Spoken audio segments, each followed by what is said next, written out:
Good morning, everyone, and welcome to the General Aviation Surface Safety Symposium Live, a training workshop for GA pilots.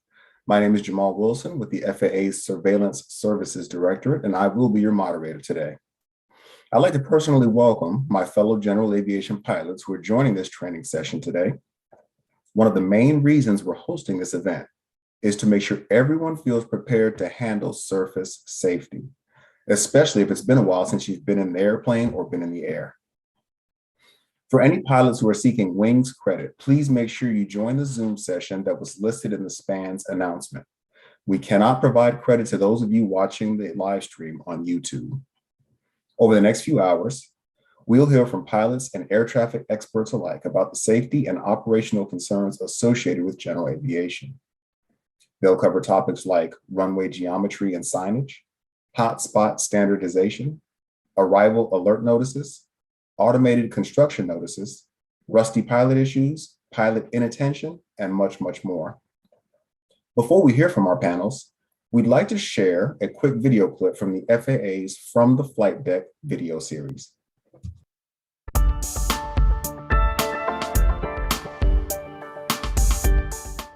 Wrong surface operations are a serious and continuing issue at airports throughout the national airspace system. The majority of these incidents involve general aviation aircraft and pilots. The types of incidents fall into several main categories. This video is focused on one such category: wrong surface landings at airports with parallel runways with staggered thresholds. Parallel runways with staggered thresholds are a leading causal factor that increases the risk of pilots landing on the wrong surface. This situation has occurred even after the pilot has correctly read back the runway they have been cleared to land on. While many of these errors are caught and corrected, it happens often enough to warrant special attention. The airport configuration itself often contributes to this problem, usually in the case of parallel runways with staggered thresholds or where one runway is significantly larger than the other. Another configuration issue concerns parallel full-length taxiways that are sometimes mistaken for runways. This mistake occurs for many reasons. These are just a few. At airports with vastly different sized runways, transient pilots may proceed to the first runway they see, which may be the wrong one. Along the same lines, staggered thresholds present the same challenge. The closer runway is assumed to be the runway cleared. Locally based pilots may experience expectation bias when cleared to land on a runway other than the one they have come to expect. Pilots may become confused if air traffic control changes runway assignment after initial clearance. Runways that are spaced closely together and/or bounded by full-length parallel taxiways present another possible confusion factor.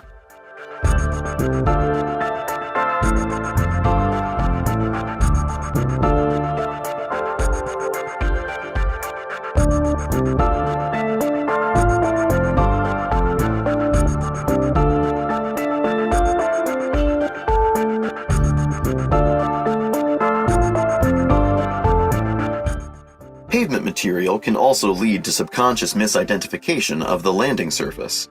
Finally, pilot distraction, task overload, complacency, and many other human factors can lead the pilot to make this serious mistake. It can happen to you. Lining up for or actually landing on the wrong surface can lead to serious consequences. Collisions with aircraft in position or starting takeoff roll have occurred.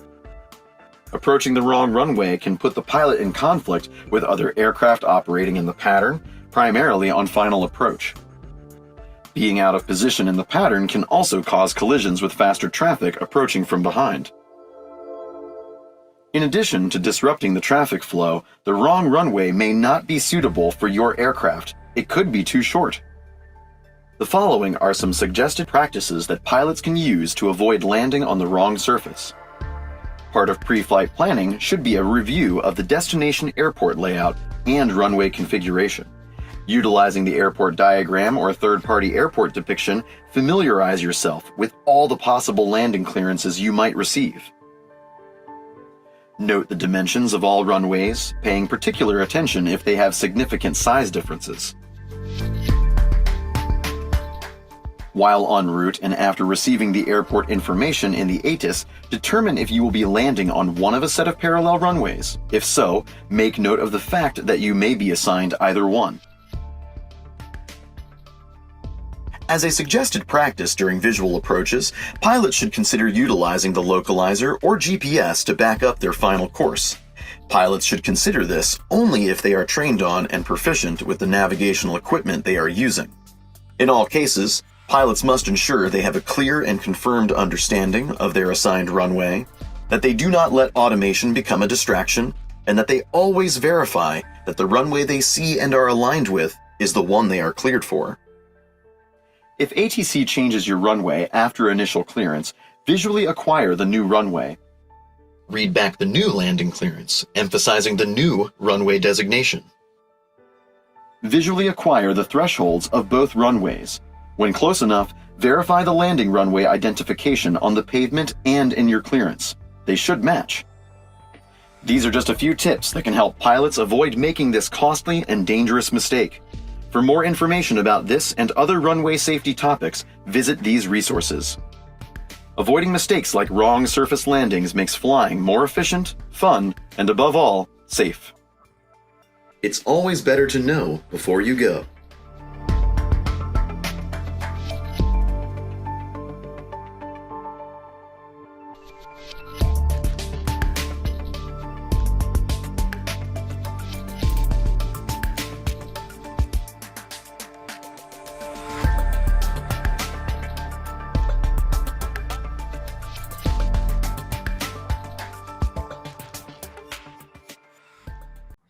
You can find the From the Flight Deck series on the FAA's YouTube channel that includes videos for 113 airports in 39 states across the country.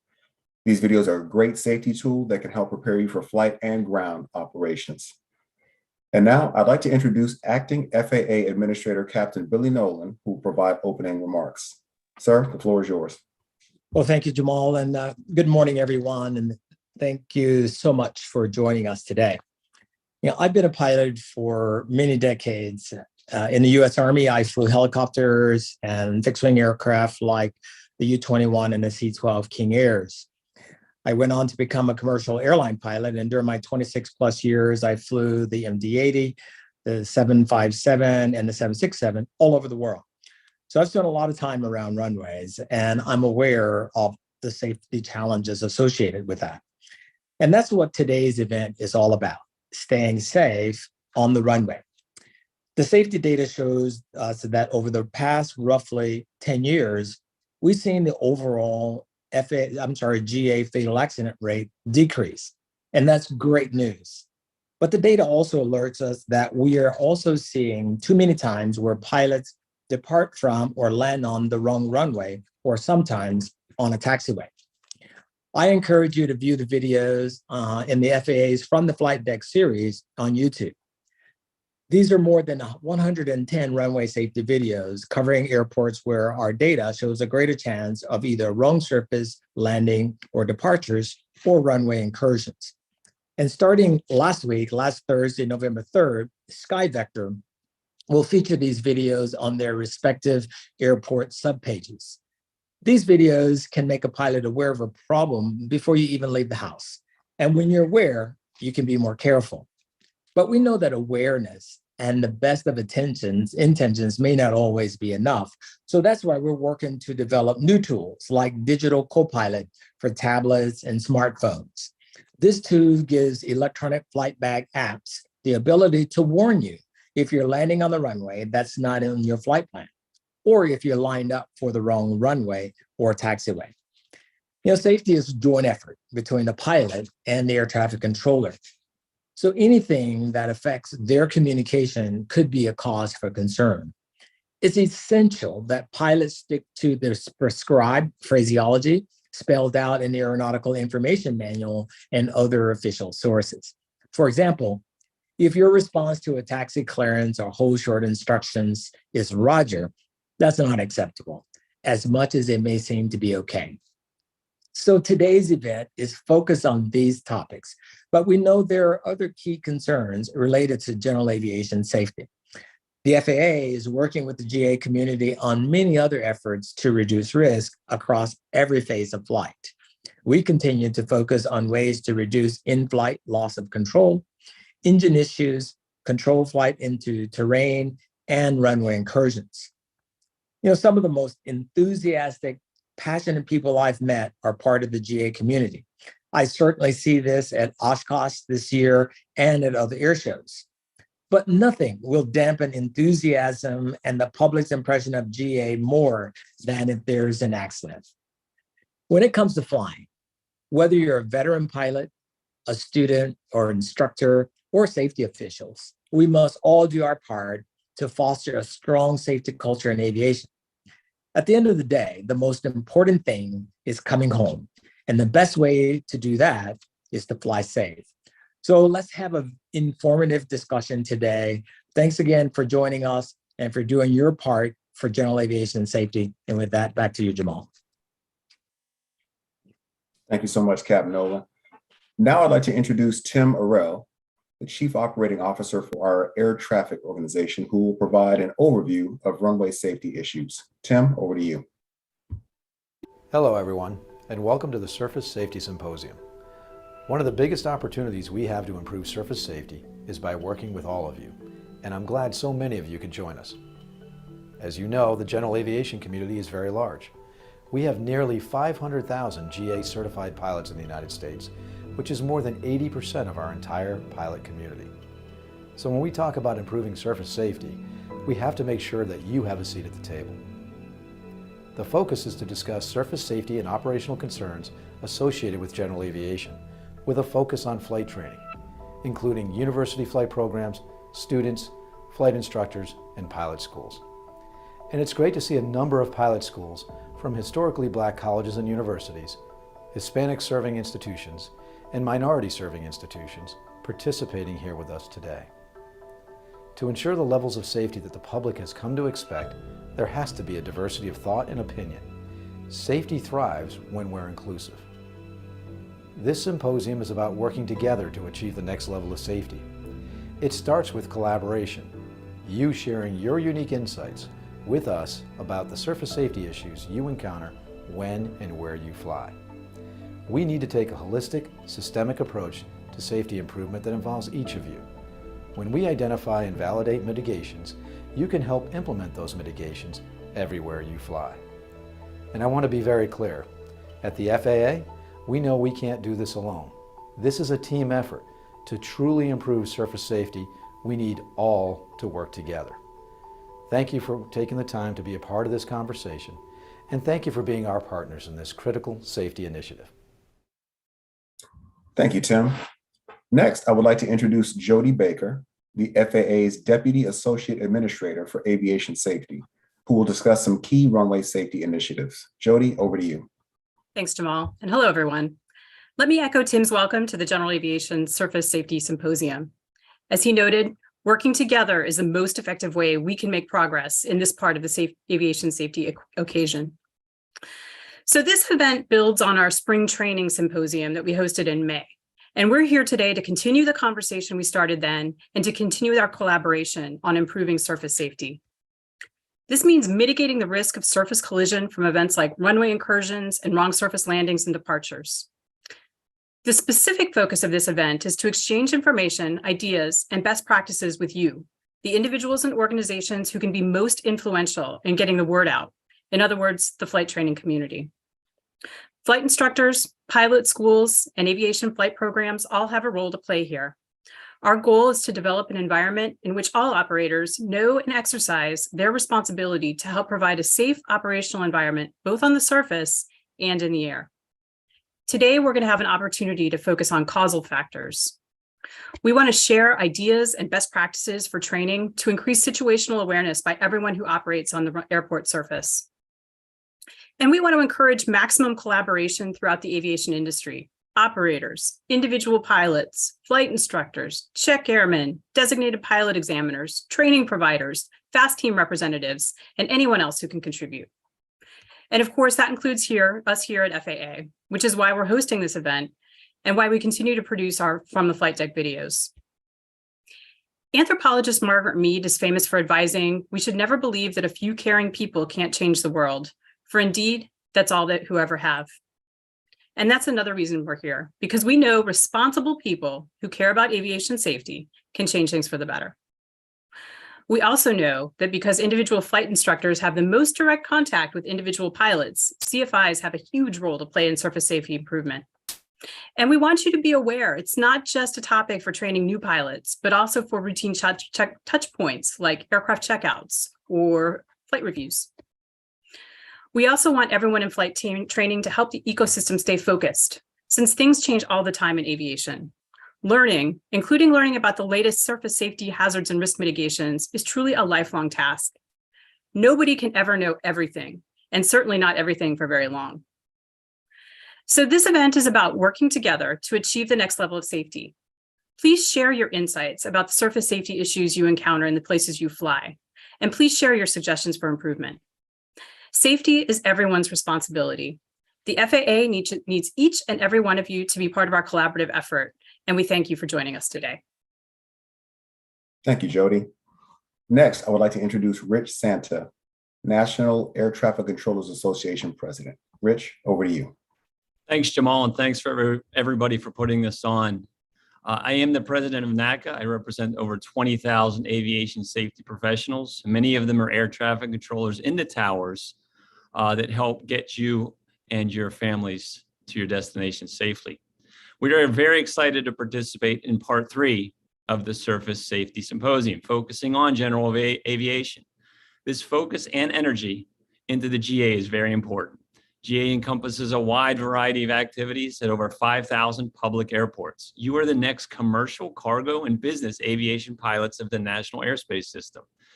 We have and will continue to build upon these strong relationships with our numerous general aviation stakeholders. Throughout this symposium, we will communicate best practices on runway incursion avoidance, mitigations for wrong surface landings, and communicate data specific to the general aviation community. We encourage you to get involved locally with your runway safety action team meetings and attend pilot controller briefings. Together, we will make a difference, and thank you. I appreciate the participation. Thank you, Rich. We greatly appreciate that. All right, folks, let's get right into it. What I'd like to do now is introduce Bridget Singratanaku and Scott Proudfoot, who will discuss wrong surface and the risk of wrong surface alignments. Bridget is the FAA NACA runway safety representative, and Scott is the FAA headquarters runway safety team manager. Bridget and Scott, the floor is yours. Good morning, and thank you, Jamal. Appreciate everyone being here today. Today, our first panel is going to talk about wrong surface events, and we're going to go over some data. So next slide. What is a wrong surface event? So a wrong surface event is defined when an aircraft either lands or departs or attempts to land or depart from a surface other than cleared.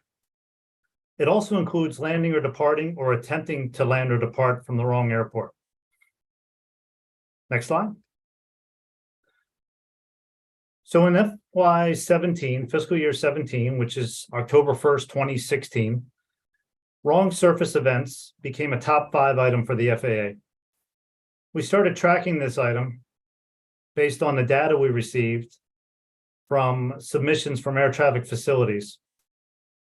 When an event occurs, either an attempted landing or an attempted departure or an actual landing or departure, data is collected through that system and we analyze it. Since FY17, the beginning of the analyzation period, we've collected 1,883 wrong surface events. Events to the wrong surface, whether it be a runway, an incorrect runway, or an incorrect surface like a taxiway or a ramp, have included 1,242 of those events. 543 of those events have actually landed. 699 of those events have either been mitigated by the controller or the pilot. And when we say mitigated by the controller or the pilot, one of a few things could have happened. The pilot realized they were on a incorrect surface and executed a go around. The controller recognized the wrong surface attempt and issued a go around instruction. Or the controller recognized at the last minute of the wrong surface event and cleared the aircraft to land on the newly aligned with runway. On the right-hand side of this screen is the departure section. 317 departures have been collected from the 1,883 events. 174 actually departed. 143 were mitigated. When we say a departure, we talk about wrong direction intersection departures. For example, if you're taxied to runway 36 at intersection Bravo for a departure off of runway 36, we've seen the pilot turn in the direction of runway 18 from intersection Bravo and depart in the opposite direction. We classify that as a wrong direction departure. The highlight here is on the arrival side, our awareness with the FAA is reaching the air traffic community and the pilot community through our from the flight deck videos and our awareness pieces for the controllers. The number of 699 being recognized by the pilot or the controller is higher than the number of actual landings, which is good. On the departure side, though, we have a little more work to do. We have 143 that have been recognized as opposed to 174 that have actually departed. Next slide. So then we break that down a little further and we just focus on general aviation wrong surface events.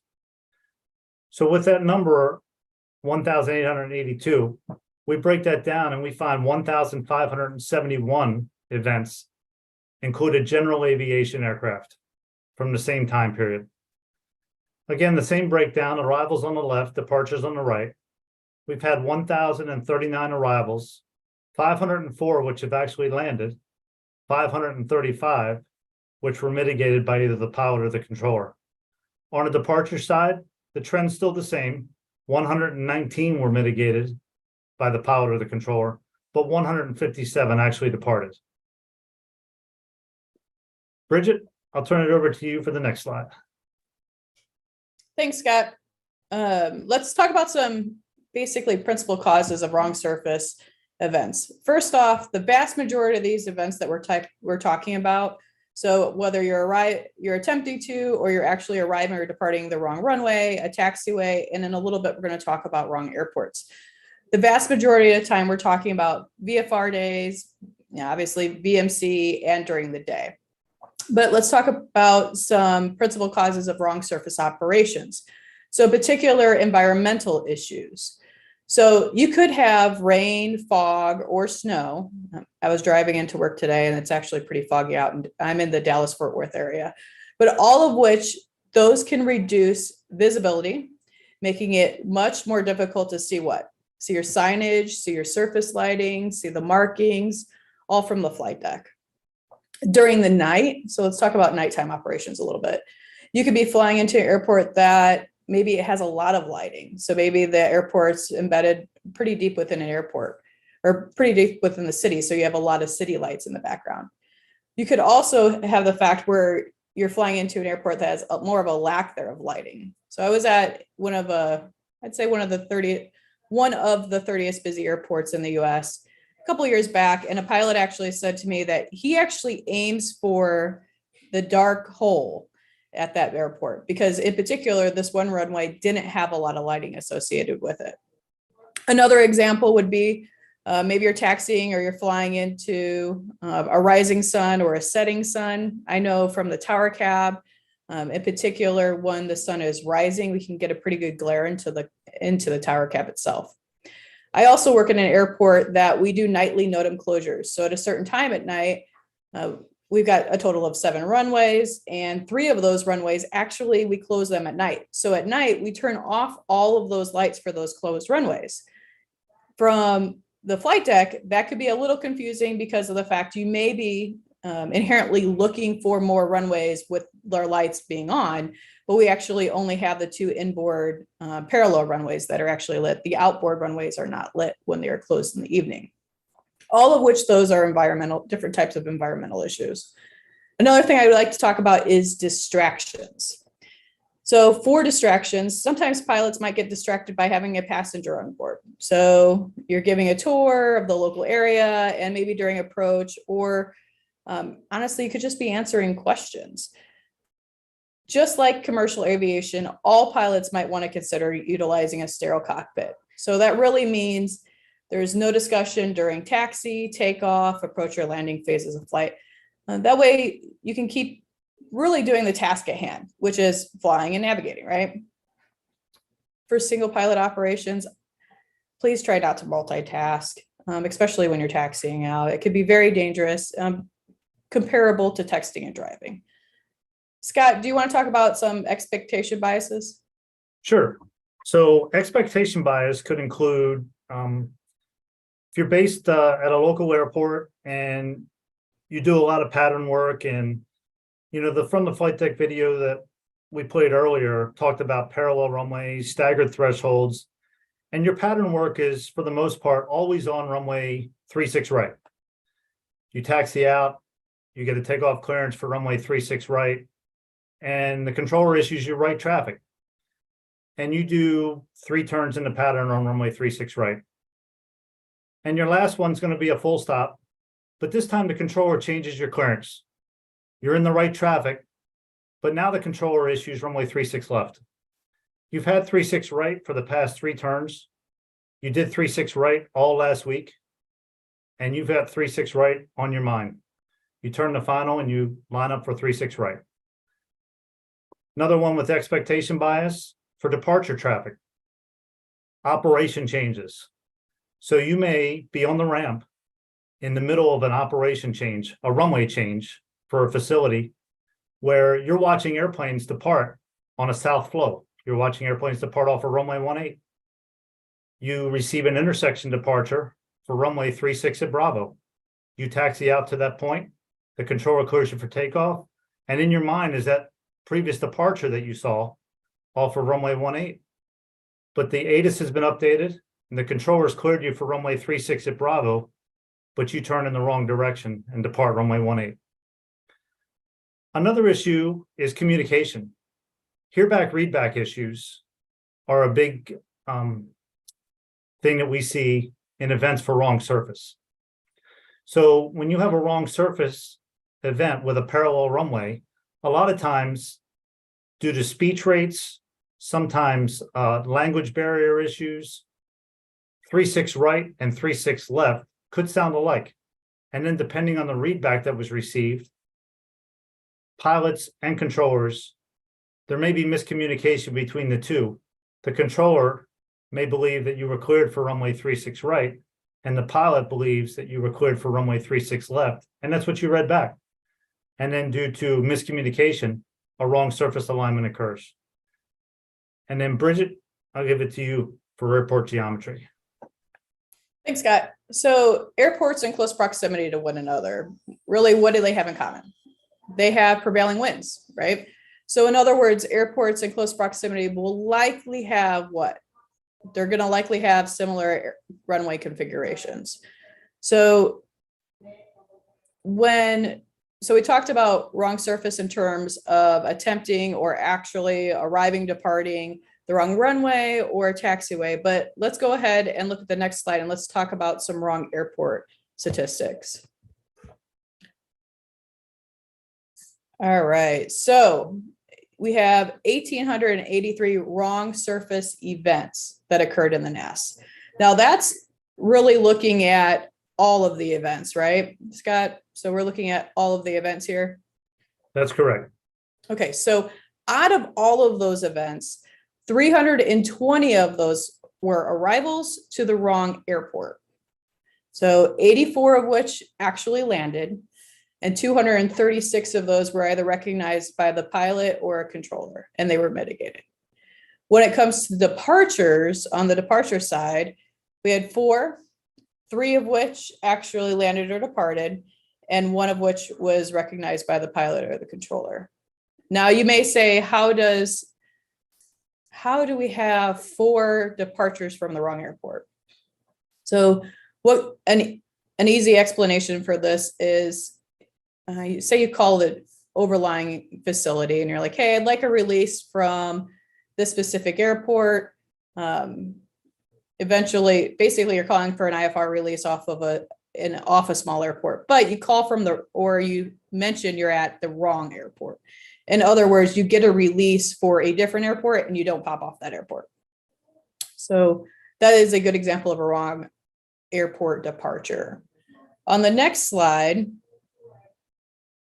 okay, so these are specifically general aviation wrong airport events. So now we're specifically talking about general aviation wrong airport events. So out of the attempted or actual 320 wrong airport arrivals, you can see here on the left-hand side where it says arrivals, we had 253 were general aviation. So that's a fairly high number, right?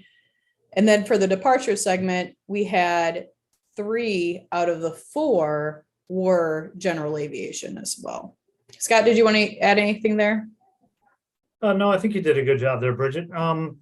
We're going to show you a video now that will give you an example of a wrong surface departure. This will be an event that occurred in the U.S. airspace system, and it'll kind of show you what factors go into a wrong surface departure. In this event, we had some construction and the pilot was taxied to a different point than they were expected to depart from. And you'll see how this plays out. So whenever you're ready, go ahead and play the video.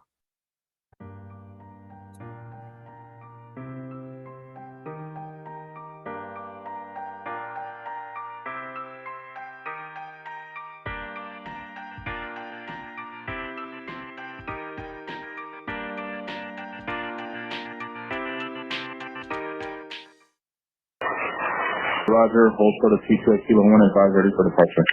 We're ready for departure, sir.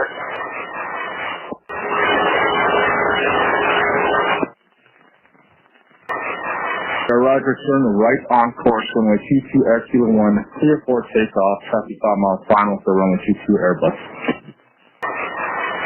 Let's hope we miss him. Look at runway 22 clear to land 1160 at ladder. Clear to land 2.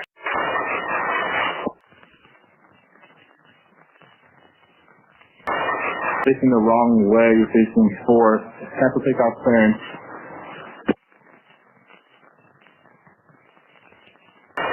Cancel takeoff clearance, hold position.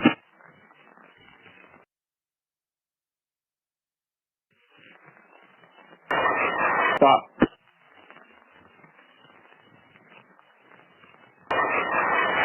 Go around, turn left heading 180, traffic departing opposite direction.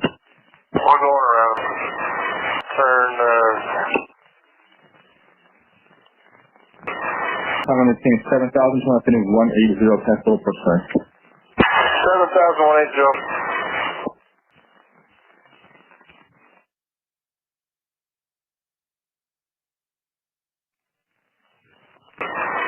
Being assistance. What are you guys doing to me? Clear for runway 22. Are you off the runway right now? Affirmative, I'm off the runway. I'm going by the... I'm going to make a 180, I suppose, and departure is trying to get back to Houston. You need assistance right now, do not take off.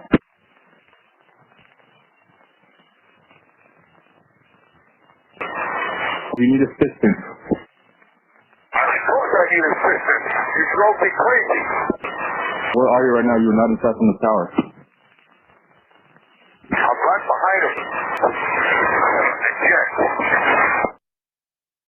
All right. So this, the breaks in the video was because the video was de-identified.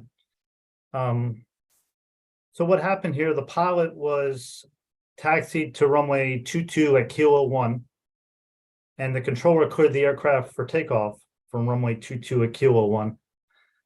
The pilot turned in the direction of runway 4 at Kilo 1 and attempted to depart. They ran out of runway. They only had about 800 feet to 1,000 feet to get airborne. They ran off the departure end. They taxied through the dirt and back onto the ramp. So that's what could happen for a wrong surface departure. That pilot was expecting to depart from the approach end of runway 22, and instead, due to some taxiway closures, he had to depart from the intersection. Expectation bias played a little bit of a part there. And the pilot ended up turning in the wrong direction. It was the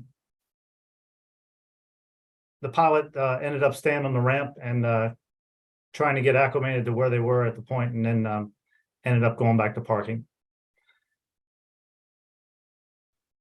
We can bring back up the slideshow. We'll go on to the next slide. Bridget, I'll turn it back to you. Yeah, thanks, Scott. I'm going to add a few more things into that. So first off, everyone and anyone can make a mistake. So no one goes to work, whether going to the tower or going to fly. No one jumps into their plane thinking that they're going to have a runway incursion that day. So in that video, we had a runway incursion. So the aircraft turned the wrong direction on the runway because they were cleared for 2-2, right? You also could have had a surface incident there by the aircraft taxiing around on a taxiway without authorization. But we also saw a runway excursion because he had vacated the runway. So all of this, and all of which could have potentially been prevented by asking ATC a clarifying question. There had to have been some type of confusion on behalf of the pilot on what direction to turn onto the runway. There was only about 800 feet, as Scott had mentioned, to the right and several thousand feet to the left. So that split-second decision turned into a pretty bad day for this pilot. If you're ever in doubt, or you have that, call it spidey sense, let us help you. So I am one of those voices on the other side of the mic. So let us try to help you if you ever have it, even if no question is a silly question.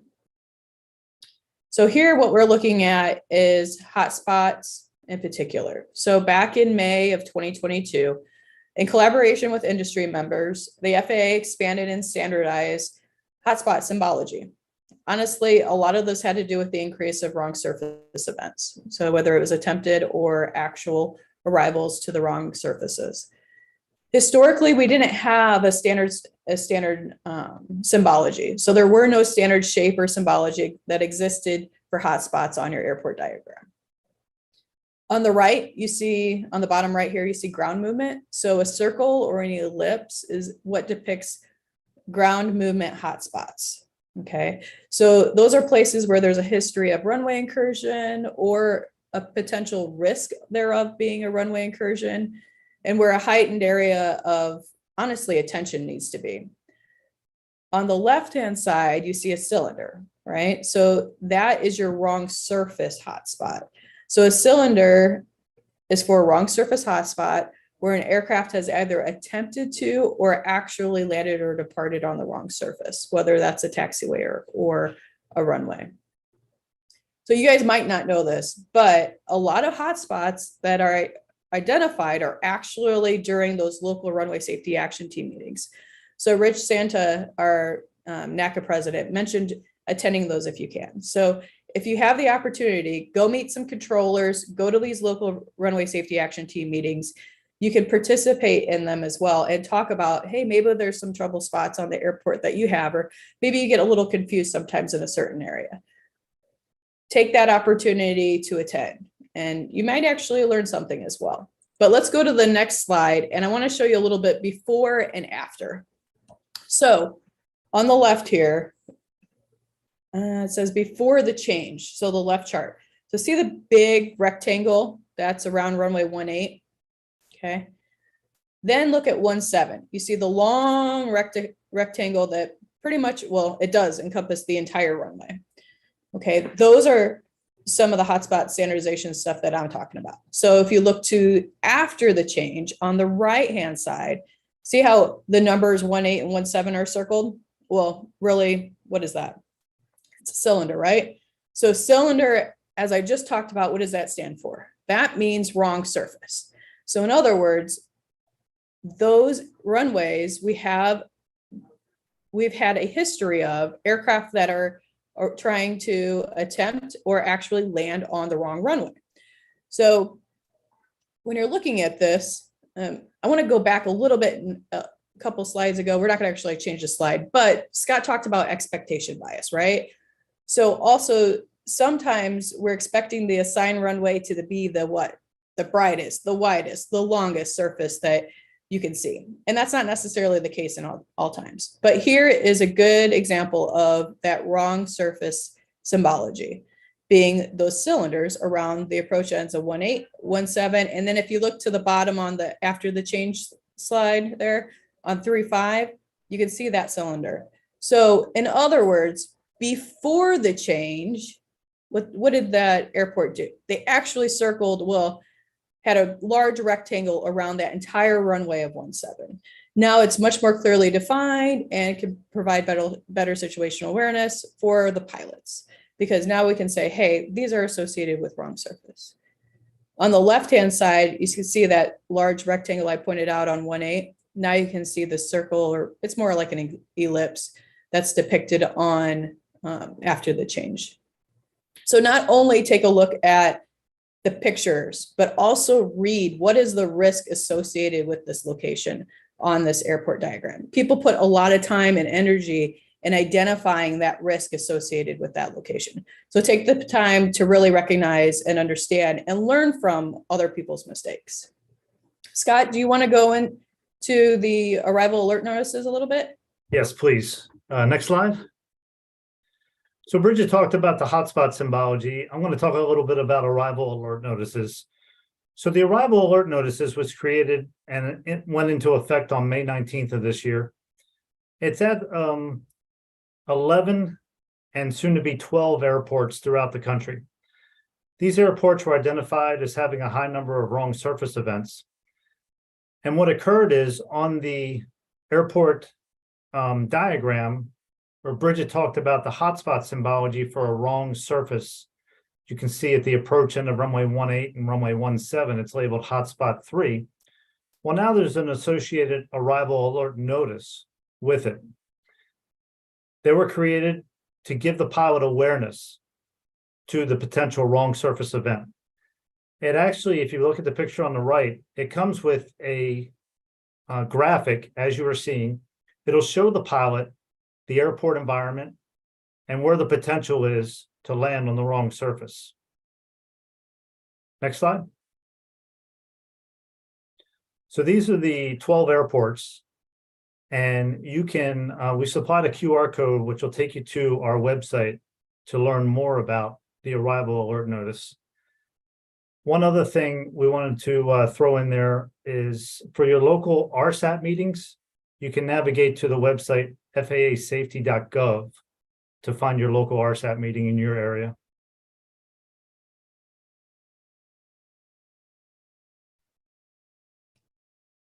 And Jamal, that brings us to the end of our presentation. It looks like we have some questions from the audience.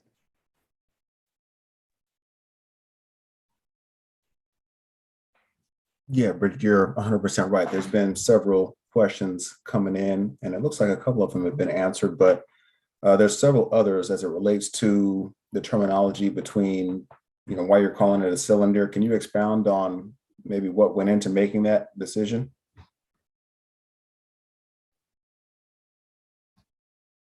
So we actually had a work group together that consisted of several different industry players, as well as different lines of businesses within the FAA, to really standardize the hotspot symbology. The cylinder itself represents more of the hotspot for the wrong surface piece. The circle and the ellipse are just for the ground movement, and a circle is likely going to be over a location that's a little bit smaller, encompass one taxiway, one runway intersection, but in the ellipse, you may be able to encompass a little bit more than that. Scott, would you like to add anything further? No, I think that was a good explanation, Bridget. It was a collaborative effort, and based on where the markings are on the airport diagram is how the shape fit that area. All right, excellent. I like, when we're talking about operations on the surface and in the air.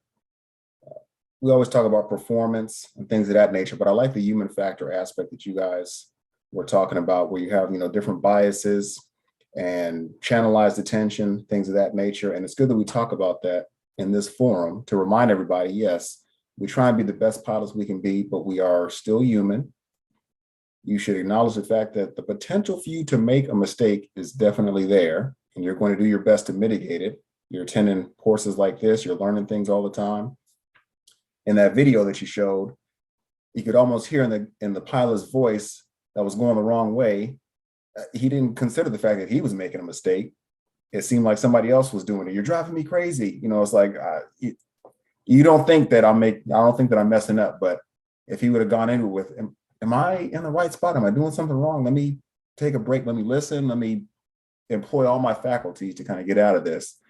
So it's good for us to be talking about this and remind each other that we are human and we should continue to work at it. So I definitely appreciate that. There's another question here, and I think it has to do with the slide that you had up, the runway diagram that you had up.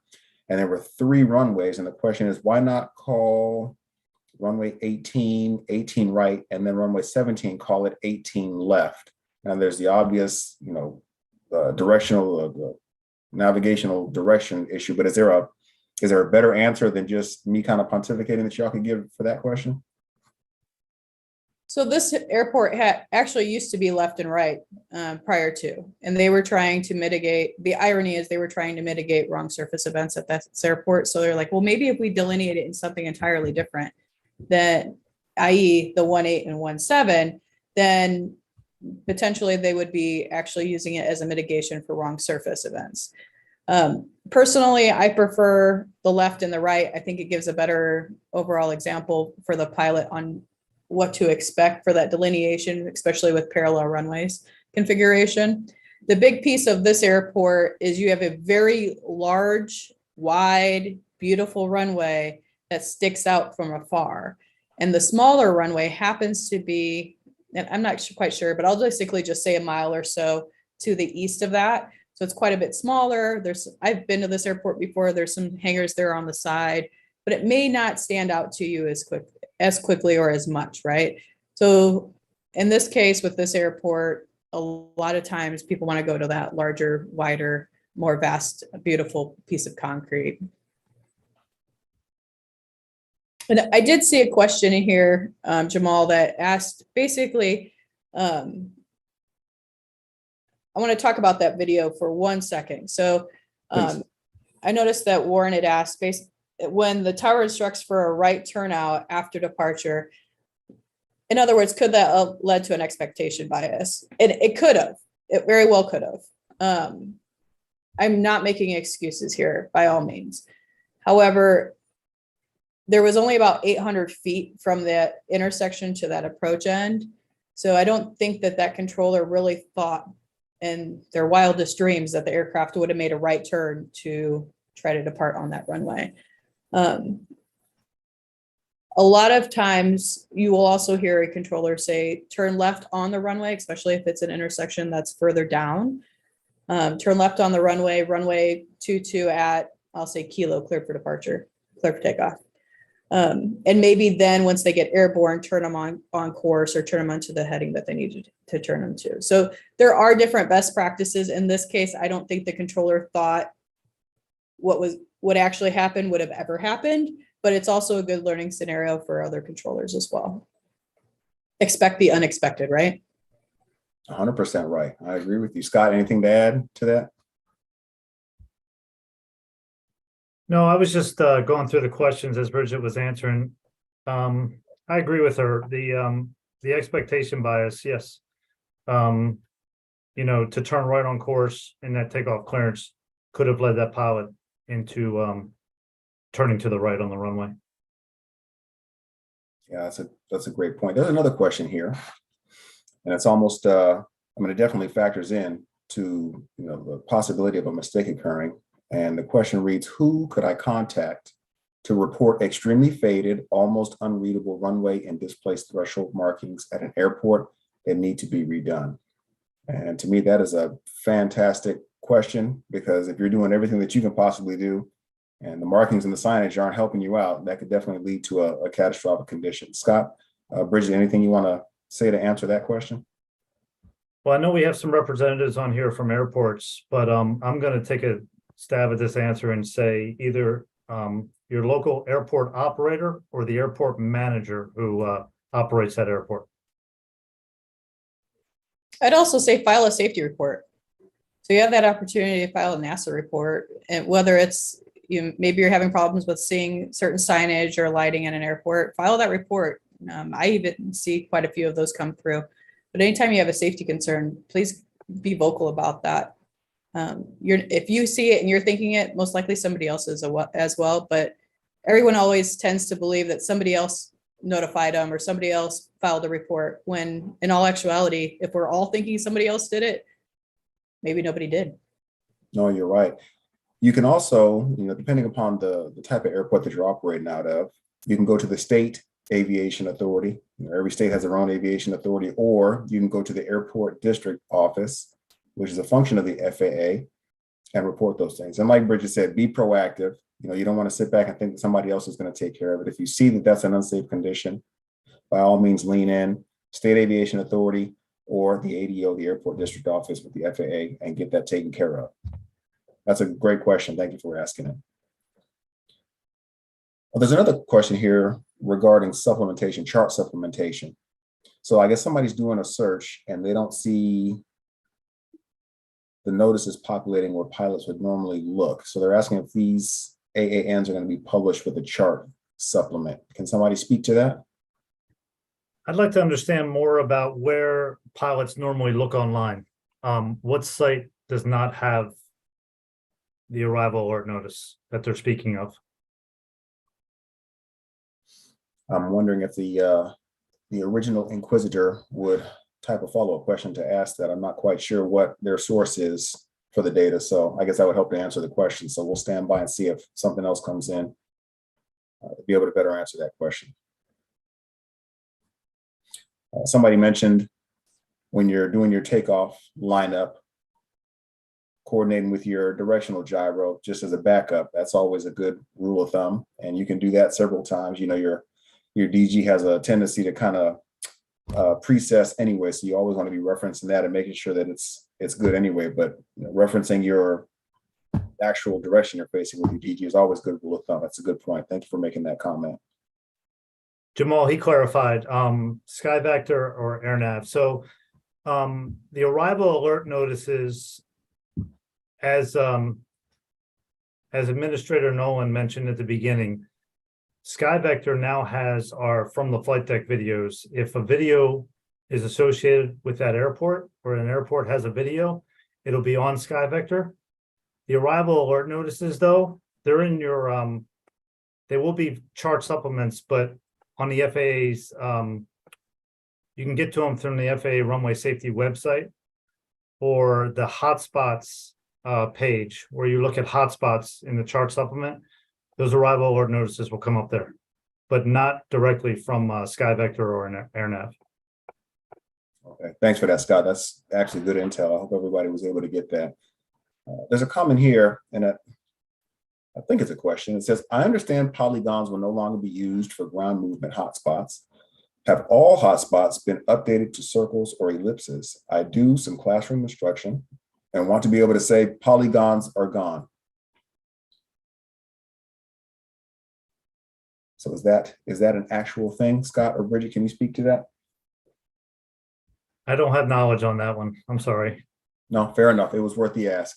I would say utilize really what we showed you. So with regards to the cylinders, the circles, and the ellipses, we're trying to get away from those very large. I have to go back to that graph, and basically, when we showed you that 1.7 was entirely encompassed by a rectangle, that bleeds into the airport diagram itself. You need something that you can actually visually see.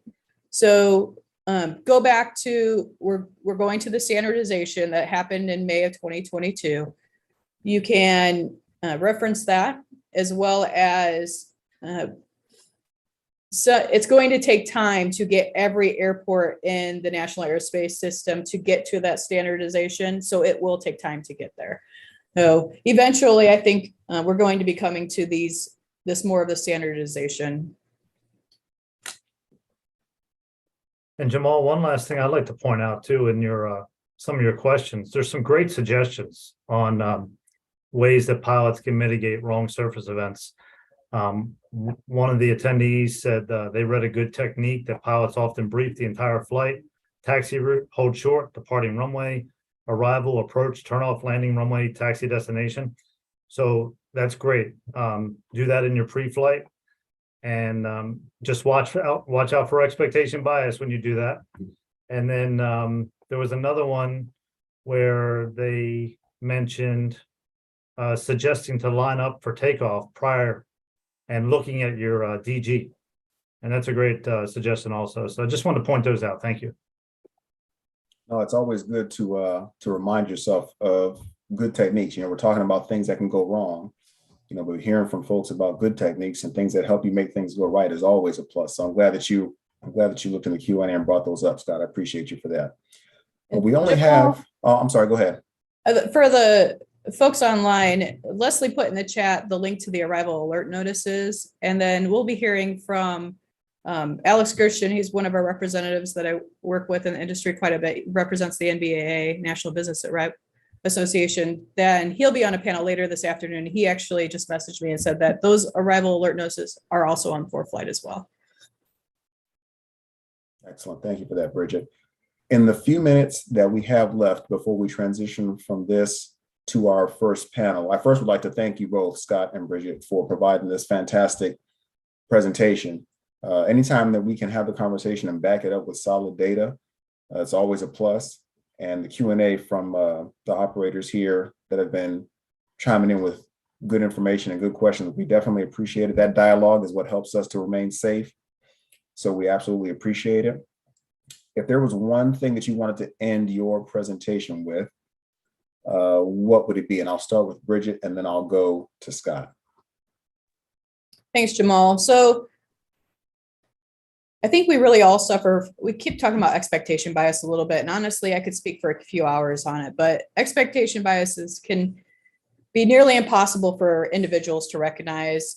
The way to overcome expectation bias is to utilize other sources of information. So again, to frame that back, so as an individual, it's very hard to recognize that, right? But if we use other sources of information, so strong pre-flights, so pre-planning for your departure, making sure that if you can back up an approach, you can utilize that as well. So try to reach out for those other sources of information to better educate ourselves and be prepared. Thank you for that, Bridget. Scott? Do not rush. Don't be afraid to say unable. If you hear a clearance and you're not prepared or you're unsure, just tell the controller unable. Tell them you'd rather hold your position. Just don't rush thinking you're doing something correct. Verify it and take the time to know you're doing something correct. Completely agree. Bridget and Scott, thank you both so much. I hope every attendee got as much out of your presentation as I did, and we appreciate your time. Thank you.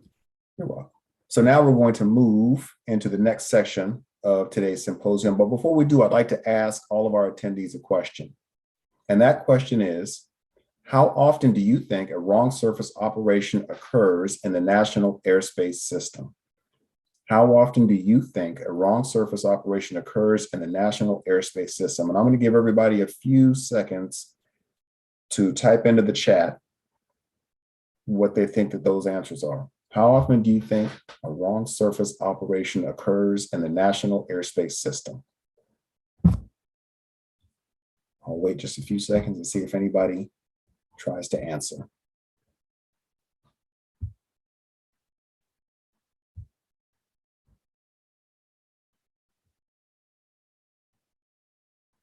So the answer is a wrong surface operation occurs in the NAS on a daily basis. Every day we see this. This does include attempting to land on a wrong runway, landing on a taxiway, or even landing at the wrong airport, as Bridget was talking about in her presentation. We do also have situations where flight crews have departed a wrong runway and/or taxiway.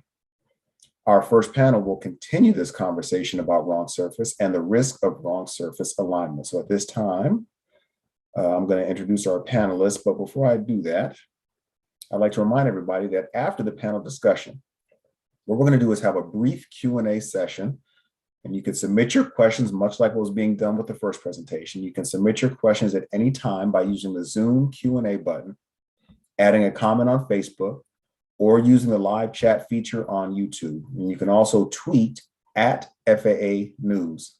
So we've already seen a lot of people using these platforms to ask questions, so we just ask that you do the same thing for this panel. So with that said, let me go ahead and introduce our panelists for our first discussion. First, we have with us Lucero Trinidad, who's the Chief Flight Instructor at Purdue University. Lucero, welcome. Welcome, good morning. Next, we have Jonathan Morris, who is a pilot at Mankato State University. Morning, Jonathan, Jamal. How's it going? Well, how are you? I'm good, thanks. Excellent. Next, we have Trevor Berry, who is the NATCA facility rep at Dallas-Fort Worth International. Trevor, glad to have you. Good morning, Jamal. Thanks for having me. And lastly, we have Joe Harris, who is the director of MAC Relievers, Metropolitan Airport Commission Relievers. Joe, welcome. Good morning, Jamal. Great to be here. Excellent. So we have a fantastic panel here. I'm looking very forward to see what insights you all have to offer. The first question I'd like to ask is for Lucero. And Lucero, I apologize in advance. I have a friend and I call her Lucy because her name is Lucero. So if I call you Lucy, it's subliminal. Don't That's worry okay. about it. People call me Lucy too, so that's fine. Excellent. So I would like to ask you, in your teaching capacity, what do you teach your students to do during a pre-flight to prevent wrong surface operations? Yeah, so one of the items that I have students do is review the checklist, and specifically any checklist that would potentially could be done during a taxi. So like, for example, the taxi checklist, right? Since the title says taxi checklist, it's implied that it would have to be done during a taxi. So rather than doing that, I have them review the checklist and actually make a plan of when they are actually going to do those checklists.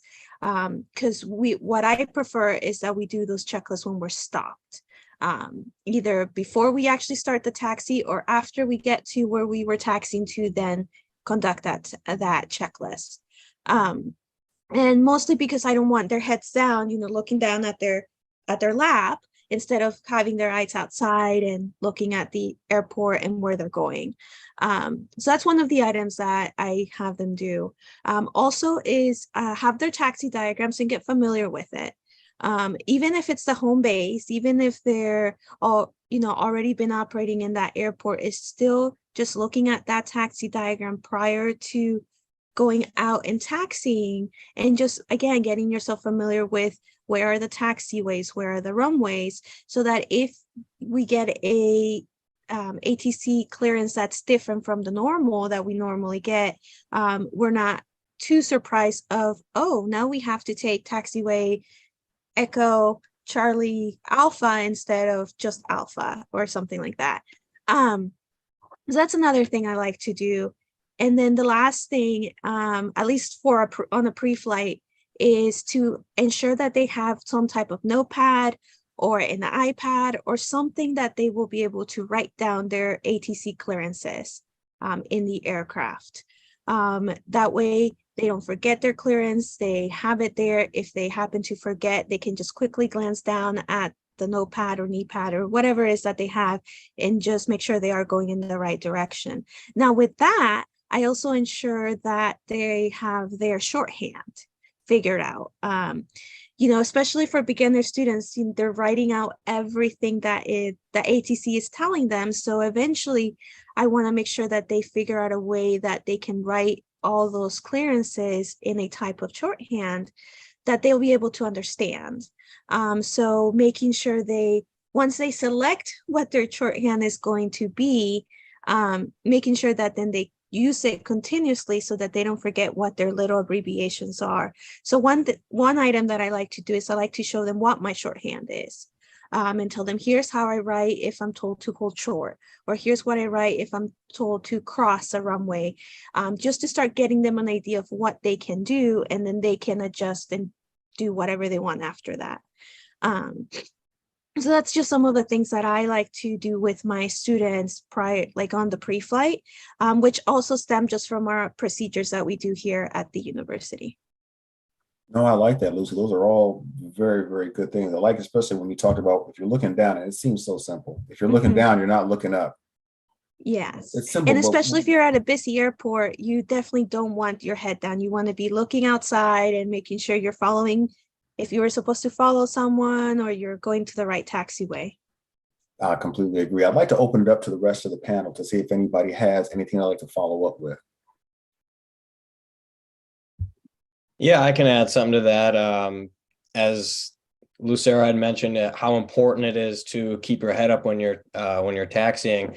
With the new technology and some of the advanced avionics we see in our airplanes today, it's very easy to get focused on what's happening inside the airplane, plugging in the GPS where you're going, doing your instrument cockpit check, but you're too focused on it. So it's really important to keep your head up and look for anything, any other traffic, vehicles, animals, anything like that that could impede your route to the runway. Excellent point, Jonathan. Thank you for that. Trevor, Joe, anything to add? Yes, hi, Joe Fresso, FSA 30. We have an AC we put out a number of years ago called 9173, Part 91 and 135, Single Pilot and Flight School Procedures during taxi ops. And we put, like the young lady said, we have some handwriting. And then if you have a clearance or instruction to taxi Alpha Bravo Charlie, cross 33, we put an X to cross. If it's the whole show, you just put one line. So there's a quick annotation on how to get that down, and it's individually accepted, and it works. So 9173 can provide some good stuff. And if you have any more updates, send it to me. I'll get it in there. Thank you. Thank you for that, Joe. I'll see if I can add that to the chat so that everybody that's paying attention can get the 91.73 and to have that as a reference to go back in there and take a look at that. Thank you for adding that. That said, I'm going to move to the second question, and Jonathan, I'd like to cue you back up to answer this one. When we talk about mitigations, what do you use at your school to prevent a wrong surface safety event or runway confusion? Yeah, thanks for the question, Jamal. One of the things that may be unique to me, as apart from a lot of other new pilots in my position, is I operate out of a non-towered airport, right? At Mankato, we don't have a control tower yet. So one of the things before I even go out to the aircraft is I check the NOTAMs, making sure, okay, are there any taxiway closures? Are there any runway closures? Or anything that could make my route to the runway out of the ordinary, per se. And then once I get out to the airplane and we've pre-flighted and we're all loaded up and ready to go, I pull out the airport diagram and familiarize myself with the layout of the airport. And then I use the annotation feature on ForeFlight, and I actually annotate my route from the ramp to the runway. And, let's say I'm going out to fly today. We're taking off runway 33. I've taxied from the ramp to runway 33 probably 100 times by now, but it's still important to get in that habit, because you never know when, hey, I'm going to end up in an airport environment where I've never been before, right? And I'm not familiar with the layout. So it's good to always get in that habit of annotating the taxi route and making sure that it makes sense to you. And then this is, again, to piggyback off what Lucero was saying. I always keep my head up when I'm taxiing, right? Looking for vehicles, other aircraft, other, birds, turtles. I've had a turtle walk across the taxiway before. So it's always good to keep your head up and be aware of those things. And then I'm listening to the radios too. I'm keeping a keen ear on the radios to see, okay, where is other traffic on the airfield that I might run into, or that might be in my way when I'm taxiing out to the runway. Then when I get out to the runway, I'm making sure that I got the right numbers painted on the runway and cross-referencing that with my heading bug to make sure I'm on the right runway and I'm headed in the right direction. All good points. We could have used you on the first panel to answer those questions. They brought the same suggestions that you just mentioned. So it's good to see that these are widespread suggestions that are being used to enhance safety. I like it, Joe. Lucy, anything to add to that? I do, kind of just picking up what John said about annotating the the taxi route. And I think that's very important. And if like any pilots don't have that access, kind of going back to just writing down the clearance. Because even if you're at an airport where you're super familiar, it's your home base, unexpected clearances can happen. I mean, that's happened to me here at the Lafayette Purdue University Airport that we operate out.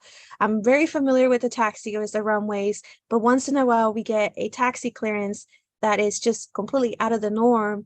And if I hadn't written it down, I would have just replied what I normally am used to and would have gotten it wrong. So I think that's a very important thing to do if you have that availability to either annotate it or write it down.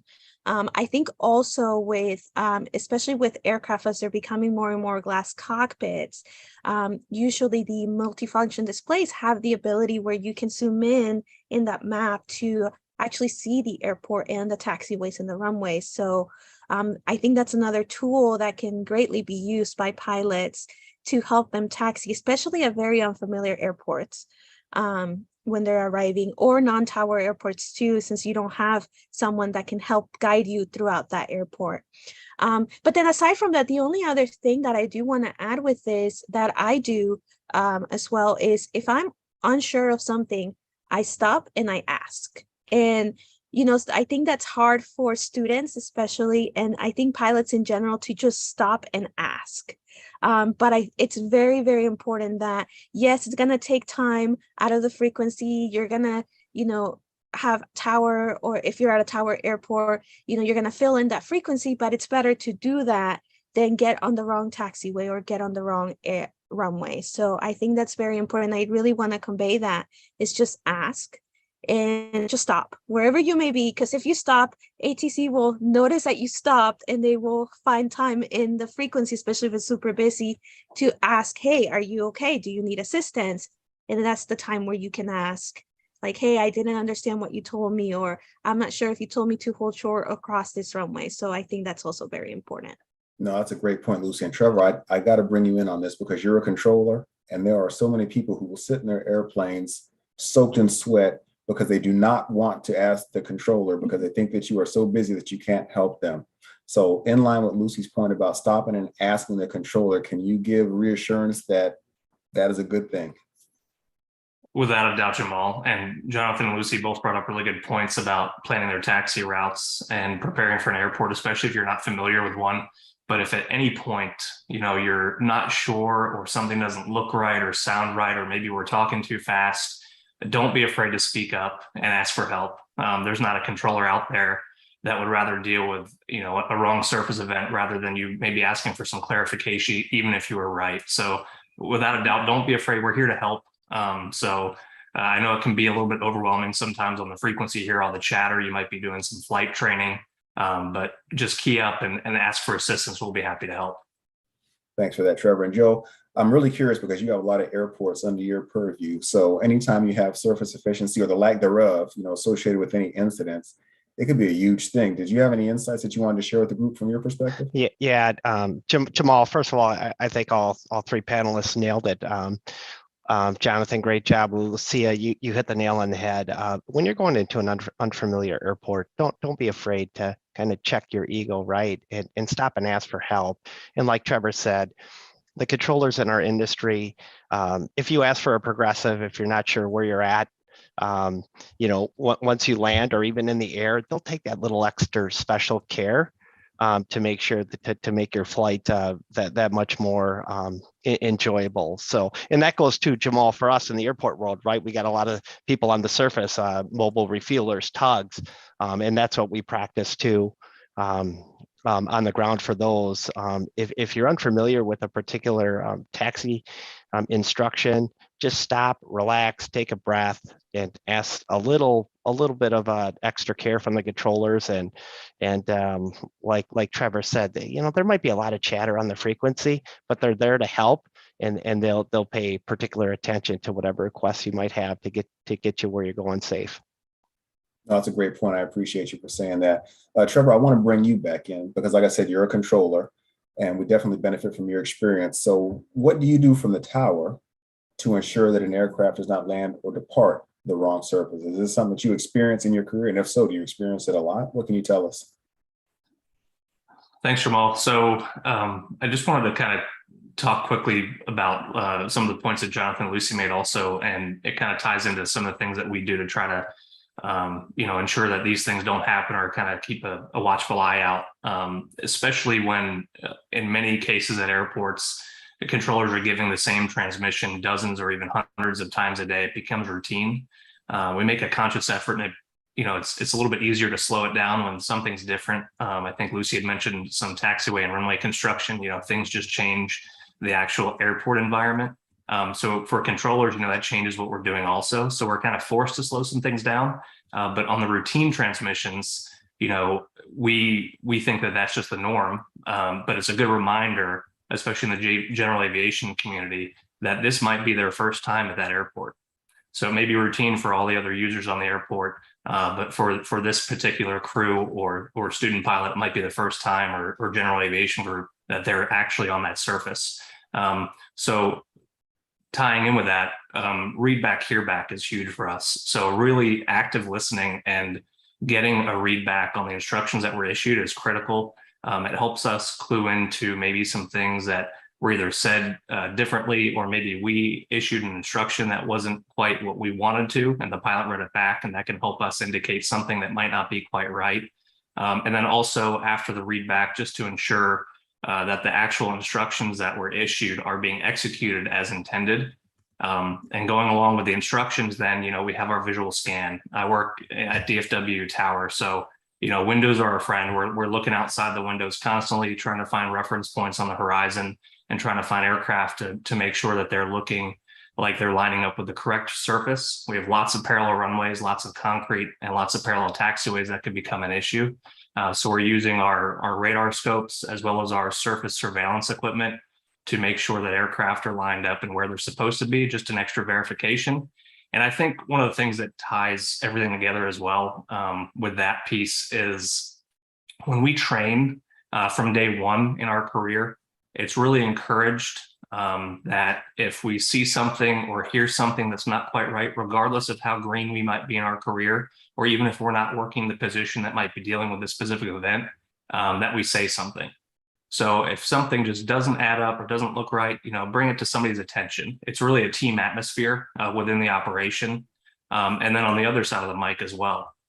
And I think, Jamal, you'd asked if I'd ever dealt with something similar in my career, and some of the points that Bridget and Scott made earlier today on some of the data, I was having a hard time trying to find some specific events, but once they gave examples of the different types of wrong surface events, I was like, you know what, this has happened a few times, actually. I wouldn't say it occurs often, but there were a few times of the various events that they described earlier on their presentation. One of them was at my first FAA facility, and it was an intersection departure. I was training on a different position, but I witnessed an aircraft taxi out to the intersection for a southwest runway heading. And the aircraft was issued a left turnout, a vector for a left turn to the southeast, and they interpreted that as a left turn onto the concrete. So they turned left to a northeastbound heading on the runway and departed where there was approximately 1,500 feet of surface left versus 6,000 feet left. And that was an airport where lineup and wait wasn't authorized. So the aircraft departed from the hold short line. Fortunately, the aircraft departed without incident. There were no other aircraft on final that were a concern. But that's something that's going to stick with me the rest of my career for sure, just to kind of keep an extra watchful eye out when someone gets instructed for an intersection departure. Like I said, at DFW, we do have a general aviation presence. It's primarily commercial. It's a very busy airport, but we do have quite a few general aviation aircraft. In one case, I was in the tower cab in the East Tower, and I witnessed a fellow controller talking to an aircraft, a twin Cessna, that was on final for runway 17 left, which is a staggered threshold parallel runway on the east side of the airport, one of the points that Scott and Bridget talked about. And they were cleared for runway 17 center, and they started to line up well left of course for runway 17 left. And the controller noticed it and queried the pilot as to, if they looked like they were on course, they appeared to be left. And the pilot had enough time to correct it, and they were able to land the appropriate runway. And the controller, helped bring that attention to the flight crew, and everything was safe.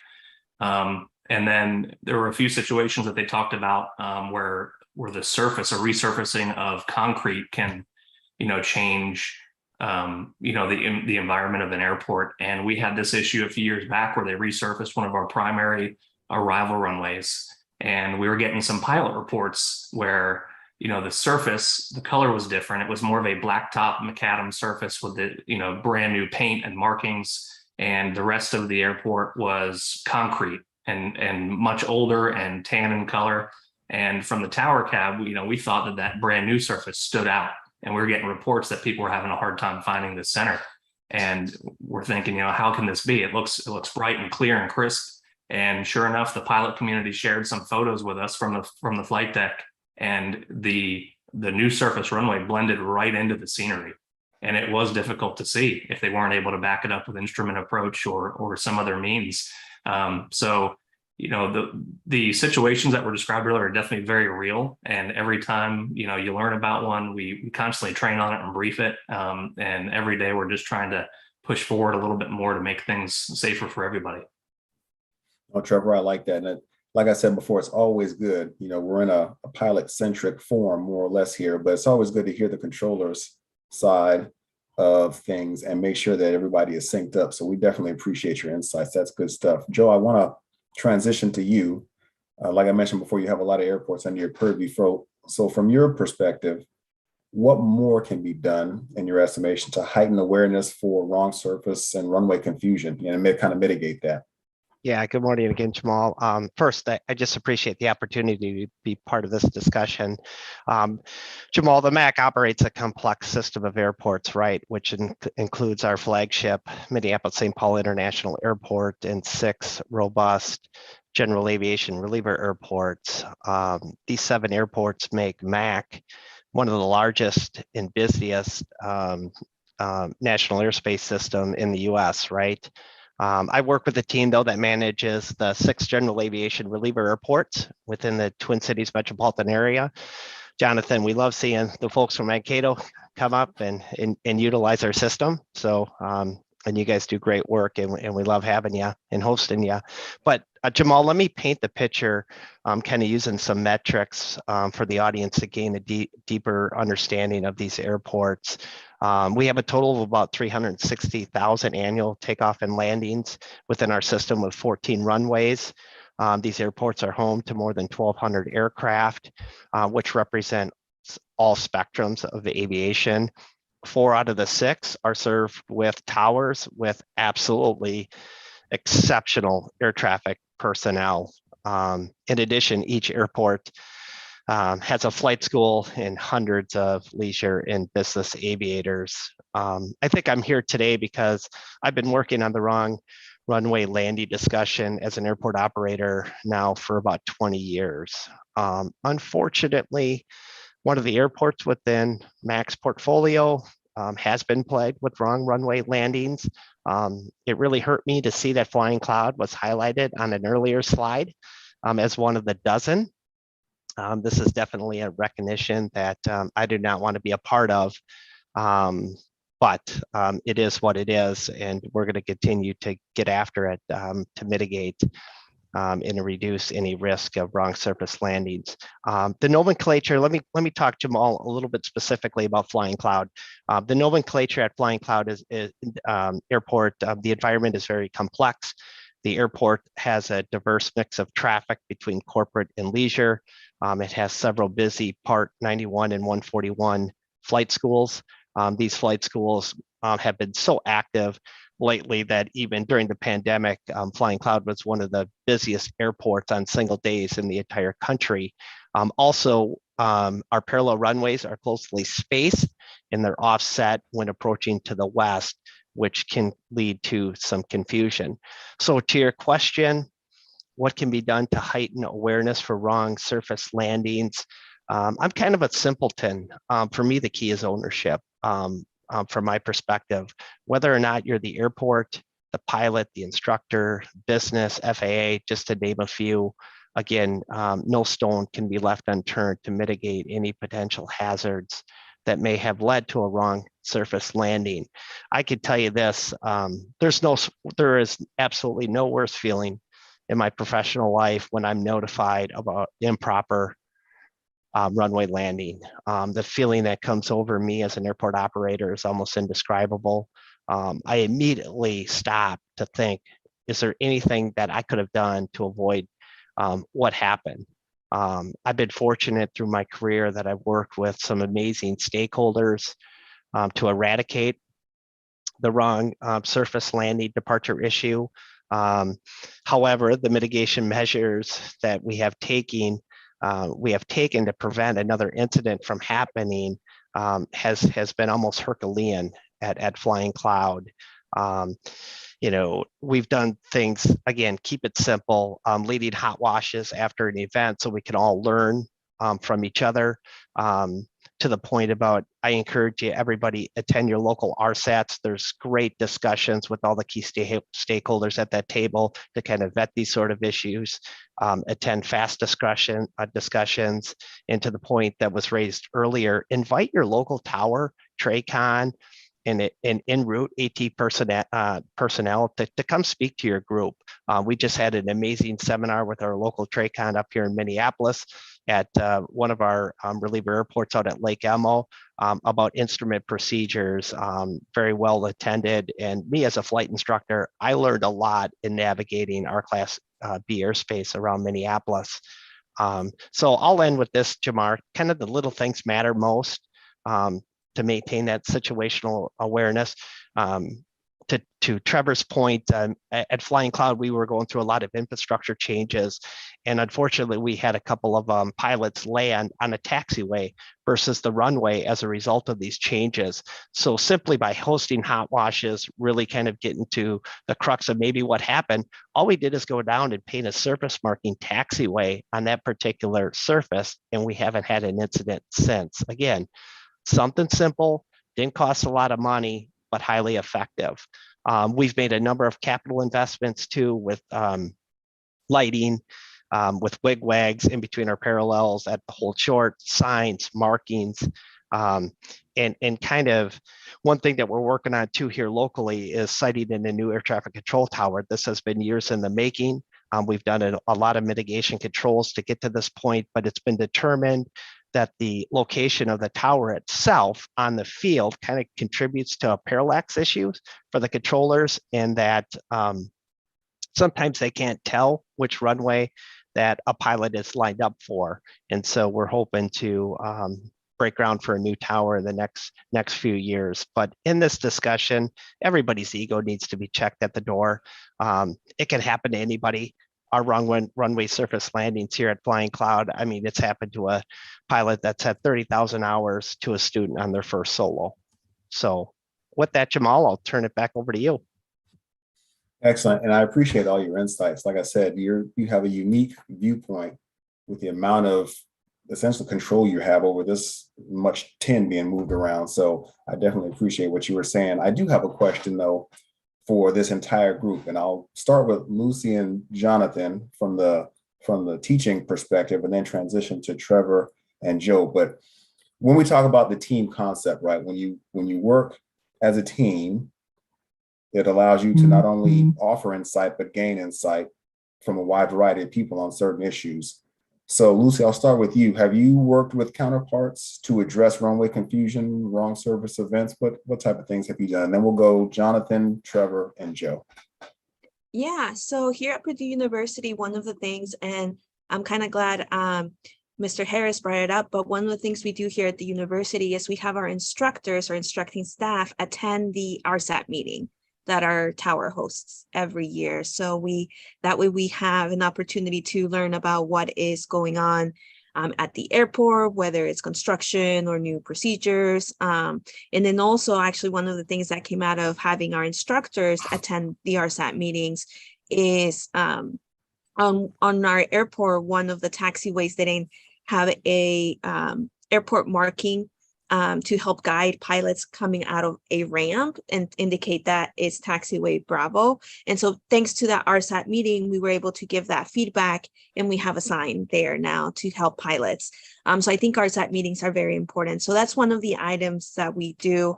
Aside from that, we have a constant collaboration with our ATC here in Lafayette. Our safety team actually has monthly meetings with both our local ATC tower and then I'm blanking on the name, but our departure and arrival ATC TRACON? TRACON, yes, thank you so much. TRACON, where they discuss any issues, any trends that we're seeing, they're seeing, and then through our safety reporting, if any reports get submitted, we're able to discuss with them, see if it's something we need to change. Is it our procedures? Is it just ATC communications? Do we need to notify our instructor and our student body, like, hey, we're seeing this trend, let's pay a little more attention? And so we kind of work with them quite a bit to make sure that our runway safety for sure is, our surface safety doesn't have as many events as possible. So that's kind of what we do as far as collaborations here with Purdue University and our airport. I like it. Thank you for that. Jonathan? Yeah, Joe brought up a great point about flying cloud. One of the things that we do at Mankato is all around the airport, you can see these flyers. It takes a satellite image of flying cloud, and it has runway 28 left, 28 right, and then the taxiway that often gets confused for one of the runways. So I think the people over at North Star here in Mankato do a good job of getting us prepared for misalignments that we might see in places like flying cloud, where it's a complex airfield.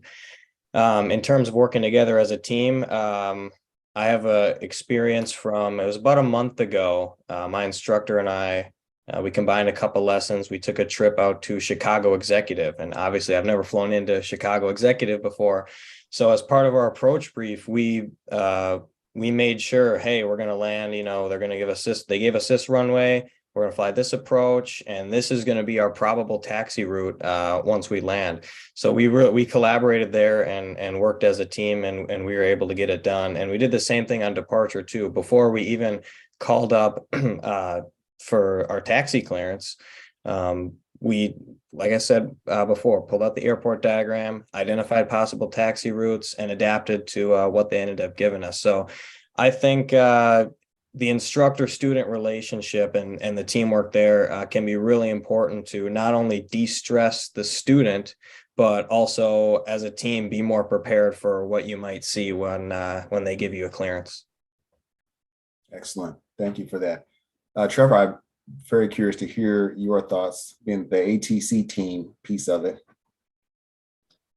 Thanks, Jamal. Yeah, collaboration for us, I mean, it happens every day without us even thinking about it anymore. It's just a part of our culture and what we do internal to the facility. But some of the points that were brought up, with our general aviation friends, we had the issue with our resurfacing of one of our primary arrival runways, and we had issues. And a lot of those issues were brought to our attention through pilot reports, safety reports. We have the CIS program, Confidential Information Share Program, through ATSAP reports and ASAP reports. And we were really able to communicate open and freely with each other to figure out that this was a problem. And we wanted to figure out some ways to address it.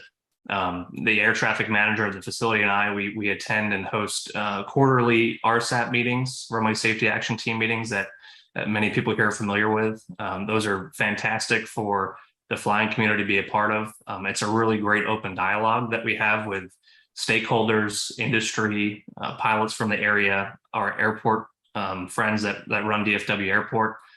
So in trying to address that issue, it was really a team effort in a sense, not just internal to the air traffic tower, but also the external stakeholders, the pilot groups, the airport authority. We really all came together to figure out, how we can try to address this problem and get the word out here that this is an issue. So we had an opportunity to do that, not just in the RSAT meetings, but when there were plans to resurface a west side runway 18 right, which is one of the primary arrival runways on the other complex. and they were going to repave it with the same surface that we ran into some reports of having issues on 17 Center. So we put our heads together, everyone kind of came together, got to the table, and our friends at the district runway safety office were able to help put out a safety bulletin and a Spark page, and the airport authority helped blast that out to different pilot groups, commercial pilot groups, operators that operate out of the general aviation terminal, anybody that was familiar in the airspace, and just tried to widely disseminate it. And we really did see an improvement and fewer reports of people having issues with aligning with the proper surface with that new coloration until it faded. So it was kind of a nice success story to really get everybody's, roll up your sleeves, put your heads together and try to come up with a solution for something that we identified. Each of our groups has very distinct jobs. As a controller, I'm focused on my mission and what I'm doing. And, when you're in the flight deck, you have a very unique set of duties that you're looking at. An airport operator, to make sure that the airport environment's safe. But at the end of the day, our common goal is safety. So the more that we talk and come together as a team is important, just to make the NAS as safe as possible. Oh, I like that. It's always good when you hear, like you said, you have the internal collaboration, but then you have the stakeholder collaboration, ATC and operators working together to make a facility as safe as possible. It just warms the heart to know that those things are occurring and that the NAS is safer because of it. One point before I go to you, Joe, when we talk about RSATs, at the larger facilities, those things happen, like you said, quarterly or whatever periodicity is set. But at the smaller airports or non-tower facilities, you may not have an RSAT.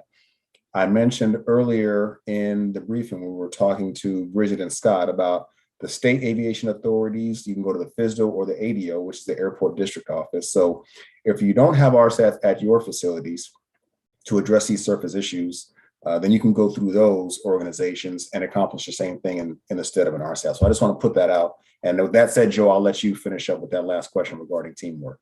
Sure. Well, I won't regurgitate what was said because they crushed it. But be creative when you get together with your stakeholders. We tried different things out at our airports.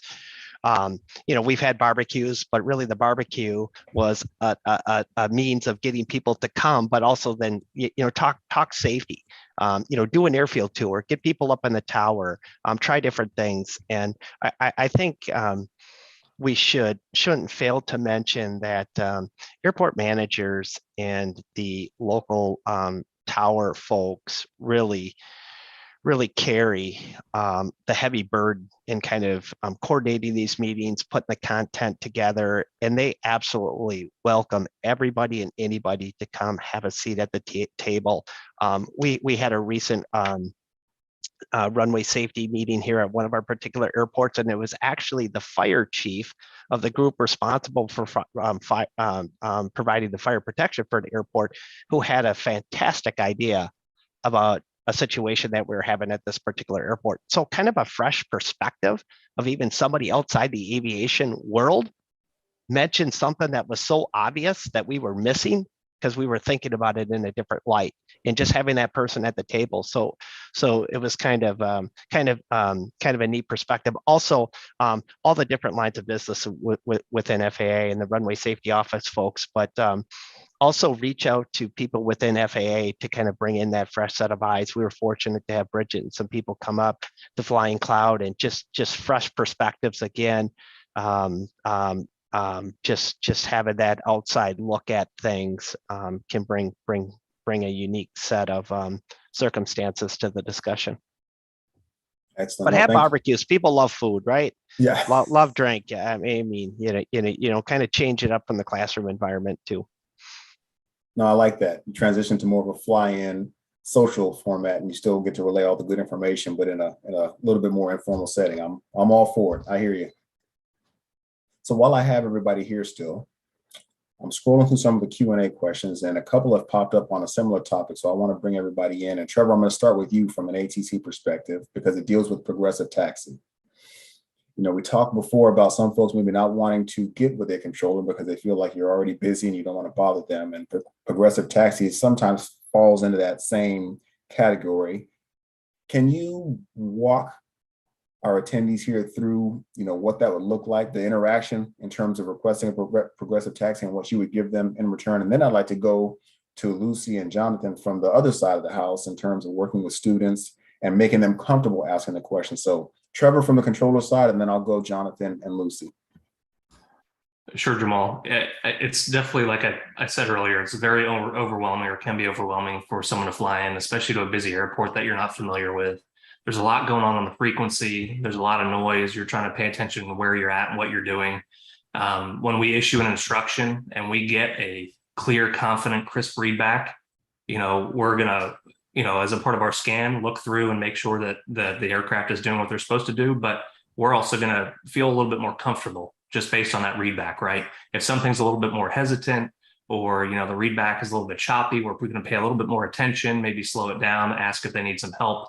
But sometimes we'll get that really crisp, confident readback from somebody that may not know where they're at, but they're afraid to speak up and say that. So oftentimes, especially at DFW and some other busy airports around the country, you may receive a taxi instruction that includes 5 or 6 taxiways, either to a runway or to the ramp. And if you're not familiar, you're really trying to get your bearings and figure out where you're at. So if you're not sure, just please speak up. Don't be afraid to say, once you clear the runway, hey, I'm not familiar. First time here, student pilot, something. As soon as you give that indication, the controller's going to know, okay, I'm going to pay a little extra close attention to you. I'm going to help you out. I'm not going to give you 6 or 7 taxiways. I'll maybe break it down one at a time. I'll maybe have you hold short somewhere at a point that you're away from everybody. And I'm just going to really take my time and pay a little bit of extra attention to you to make sure that you get to where you're going safely.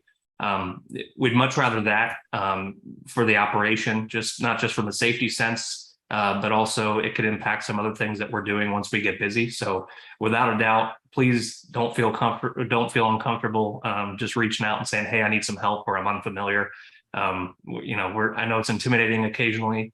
I think one of the things, that was talked about by Joe, the more you get to know your pilot and controller groups in your local area, that can help. Once you know the person on the other end of the mic, that definitely helps for sure. But you can't always have that, but just don't be afraid to ask. We're here to help, and we'd much rather get you going where you need to be safely without confusion, and kind of put your mind at ease than have you just guessing or not wanting to bother us. Don't ever feel like you're bothering us. Oh, thanks for that, Trevor. I'm hoping that makes it to everybody, because I agree with you 100% that controllers, as professional or a professional organization as they are, the way they go out of their way to help people cannot be overstated. You guys do a fantastic job, and you should leverage that whenever you can. If you need the help, ask for the help. Jonathan, and then Lucy, anything to add in terms of leveraging that on the student side, getting the students prepared? Yeah. Thank you, Trevor, for that answer. It definitely makes me and a lot of other newer pilots feel more comfortable talking to ATC, because let's be honest, right? I'm sure a lot of us here, when we were first flying, talking to ATC it's a new thing for us, and it can definitely be scary at times. Sometimes they're talking so fast, and you feel like, oh, they're gonna get mad at me, if I make a mistake. But Trevor brings up a great point where ATC they're people too. They're just like us. They're trying to help us. They're trying to keep everyone safe. So it's great to have that, friendly aspect to ATC, because the fear of making a mistake shouldn't outweigh the compromise of safety. And it's good to know that the ATC reps that we have here today, that they're reassuring us, me and a lot of other new pilots, that they're just here to help us. And if we have any trouble, we can always ask them, and they can be willing to help us out. Yeah, so the only other thing I have to add to both what Trevor and John have said is, again, just get to know the controllers. If you're able to take a tour of the tower, get to see that they're an actual real person, because that does help a lot to try to see, like, oh yeah, they are a person. They're not just some voice over a frequency. So that has helped our pilots when we're able to coordinate that with our tower. But I think the biggest thing, and I know it's been said all throughout this, is just do it. Don't be afraid that oh, they're going to make fun of me, or somebody else who's on frequency is going to make fun of me because I had to ask for help, or, ATC is going to get frustrated at me because I'm asking for a progressive taxi. Doesn't matter. Who cares, right? It's your personal safety. If you want to be safe, then you're going to do whatever you need to do to be safe. And if that means asking questions, then do it, right? Nobody's going to make fun of you. And if they do, then, they're not good people. So don't feel, I think my biggest advice when I tell students, when I have students struggling, is just do it. Even if you don't have the correct terminology, do it in normal English. There are people, they'll understand and they'll help you out. And as they gain more confidence, hopefully they continue to do that. So I do hope that with what Trevor has said, it does help pilots, especially new pilots, try to understand that. No, I agree with you. I'm thinking that it will. I appreciate the three of you for providing those inputs. Joe, I want to swing to you because I have a question as it relates to environmental factors. And I'm asking you this because you take care of airports that run the gamut, right? You have big airports, smaller airports, you see things that maybe we don't see. Are there particular environmental factors that you've experienced that contribute to wrong surface events? Yeah, a great question. One of the common threads that I've seen within the MAX system, Jamal, is airports that have closely spaced parallels, where there's not a lot of time to think. When you're exiting a runway, you're getting clearance, right? If you're in the air, the airspace system is busy. You have simultaneously type of approaches where you're hearing instructions from all operating at the environment on different runways. Traffic patterns are busy, so therefore you're just trying to keep pace of not screwing up, and next thing you know, you're maybe out of alignment of where you should be. So that's definitely one common thread. The one thing that's, I'll answer your question a little differently too, is in things that are uncommon. You would think that, right, experience factors into a lot of the wrong surface landings. And again, I have found that not to be the case in our situations. Literally, it runs the gamut between experienced and not experienced. The other thing with the environment too, from an airport's perspective, is what is it that we can do to eliminate the hazards, and do it in a systematic way, Jamal, in which, we don't do multiple things at once. And then if we still have the problem, we don't know if any one of those things that we did actually is a mitigating factor. And so kind of working through it systemically, in that one thing that we did at our airports to get them to identify runways was, hey, should we turn the reels on all the time, even in VFR, to identify the runway ends? Would that work? Well, okay, let's try that, but then let's also not do three other things at the same time. So therefore, if we're still having the problems, did we know that any one of those three were actually working? So systemically, kind of having patience as you're developing mitigation effects in terminology, phraseology between the pilot and controllers, simple things like that.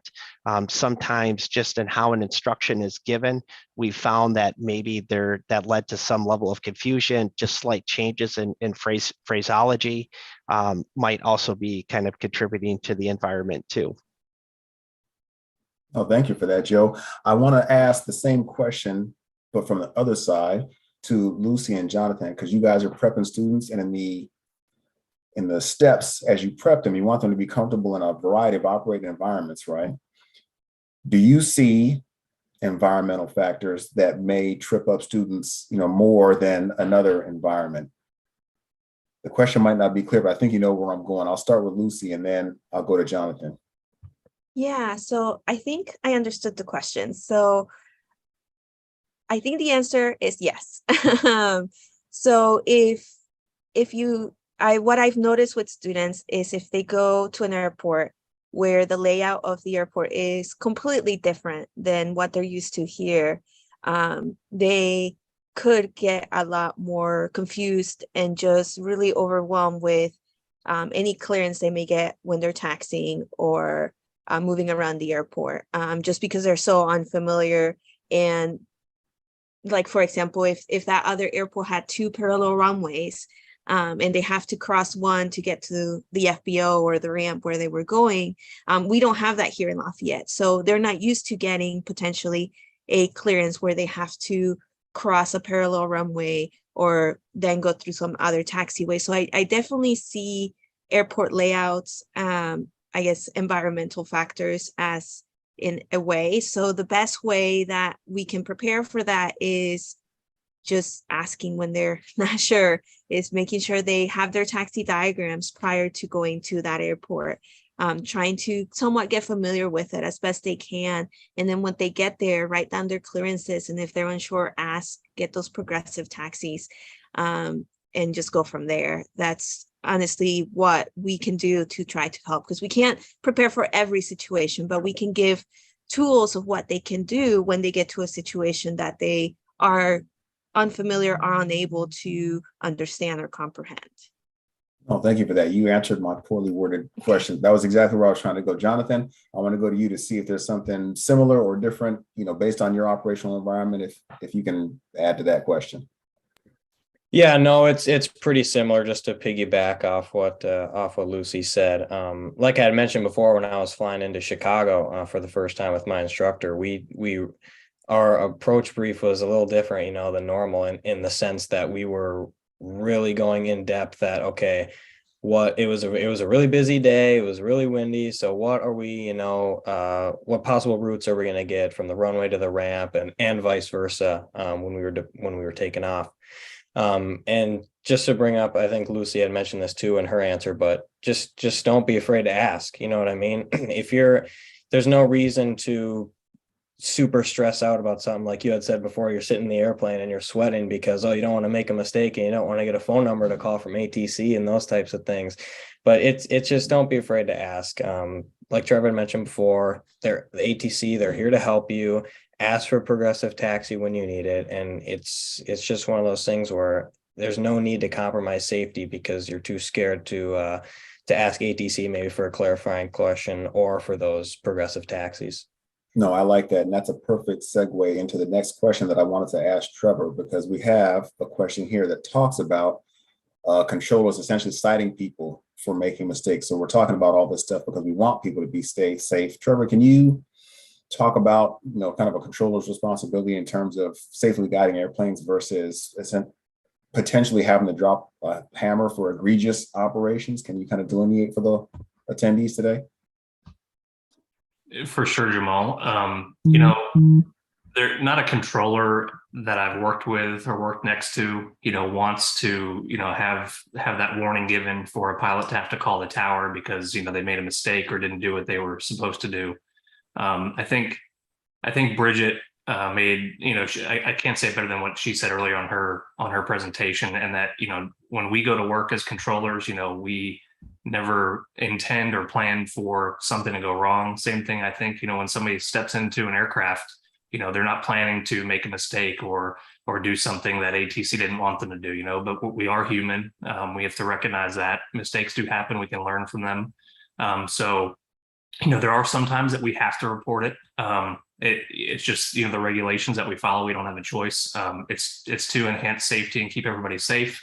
But, it's not, when controllers are sitting there and you just hear that other voice on the radio, that's not our mission. Our mission is to help and keep everybody safe. So, and a lot of those things can be avoided. Like Jonathan and Lucy both said, if you're not sure, just ask. And I think Joe also earlier, sometimes we all, have to check our ego a little bit at the door, and we're all human trying to work in this together to keep everything as safe as possible. So just kind of recognizing that each and every day, that every day is different, and we can each do our part to keep things safe. I think that's the important part. I'll completely agree. Thank you for chiming in with that. I believe we have one And more. Jamal, I'm sorry to go ahead. interrupt. Can I add just one more Please thing do. to what Tara said? I'm so Please do. sorry. Just talking about the phone call or the brochure warning, if you do make a mistake, I know one of the things that I see from students and young pilots is they get that phone call or they get that number and, they get so stressed of, oh my gosh, it's over. I have done the most egregious mistake. And I think it's important to know that when you get that phone call is to help you understand what mistake was done, but also help Tower, at least from my experience, is help Tower also understand the pilot's viewpoint. So I think it's a great opportunity that if you do make a mistake, do actually call and work with that tower to see why the mistake was made so that you can learn from it. And then they may also learn of maybe the way we gave the instruction was confusing or something, but both parties can learn. So I think it's important that even if we do make mistakes, that we then learn from them and not just be like, oh, I got a phone call, now I got to do all this stuff and the FAA is going to get involved. Well, all of that is just for learning and being safe. So I just wanted to add that point. No, thank you for jumping in with that because that's valuable intel. So while I have you, Lucy, the last question that we have time for has to do with wrong service events happening during the day. So it almost, in a lot of instances, it seems a bit counterintuitive because during the daylight, you should be able to see things with much more clarity and visibility than you would at night. So for you, why do you think that a lot of wrong surface events happen during the day? And we'll go Lucy, then Jonathan, Trevor, and then we'll wrap up with Joe for this question. I think it's complacency. Honestly, I think that's what it is. Daytime, like you said, we should be able to see everything better. And so because of that, I think we get complacent of, oh, of course I'll see the runway and of course I'll be aligned correctly. Whereas at night, because it's darker, I think we're just more alert as pilots of, oh, I need to make sure I'm between these color lights to make sure I'm on the taxiway or I'm on the runway, or I'm really paying attention to the airport signs just because we're more alert because it's darker. So I think it's just complacency. Good point. Jonathan, anything to add to that? I agree 100%. It's just people getting lazy, like when you asked me the first question about what do I do to mitigate wrong surface alignments. Oh, I said, I traced the taxi route every time because even though I've done it 100 times, it's just good to get into that rhythm, even when it's bright daylight. And oh yeah, there's runway 33 right there. It's just people getting complacent. They say, oh, I've done this 100 times. I don't need to trace anything. I'm the man or whatever. And they just taxi right on out there without, prepping anything like that. So 100%, I agree with Lucy. It has to be complacency. Thank you for that. We'll go Trevor, and then we'll wrap up with Joe.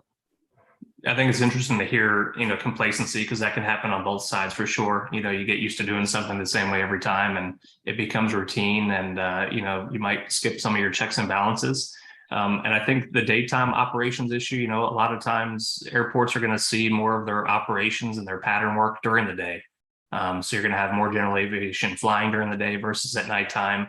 And I think some of this ties back into those, what we talked about earlier with expectation bias and even environmental factors. I know one of the things in the Dallas-Fort Worth area, during the day, it might be clear blue in a million on the METAR and you're flying around and pilots are having a hard time finding the airport due to that haze and that Texas sun and some of the dust in the air. It might be really hard to find even though it's broad daylight on a visual day. So I think a lot of these pieces tie together, but that's it.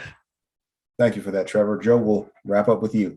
Well, I'll keep it short. Complacency in order of magnitude. Really, I think it's as simple as that.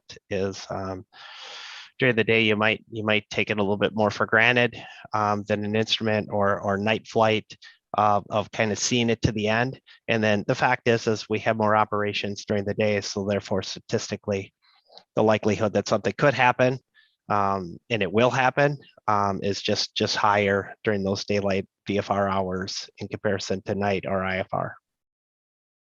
Excellent. With that, I would like to pass a huge thank you to our panelists. The depth and breadth of y'all's knowledge and expertise, I know I certainly got a lot out of it. I'm sure our attendees did too. And thank you for taking time to be with us here in this Surface Safety Symposium. Thank you, everybody. So what we're going to do now, we've reached the time in our symposium where we're going to break for lunch. We're going to take a 1-hour lunch break.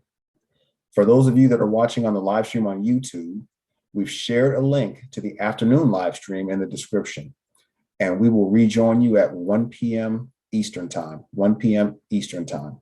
See you then.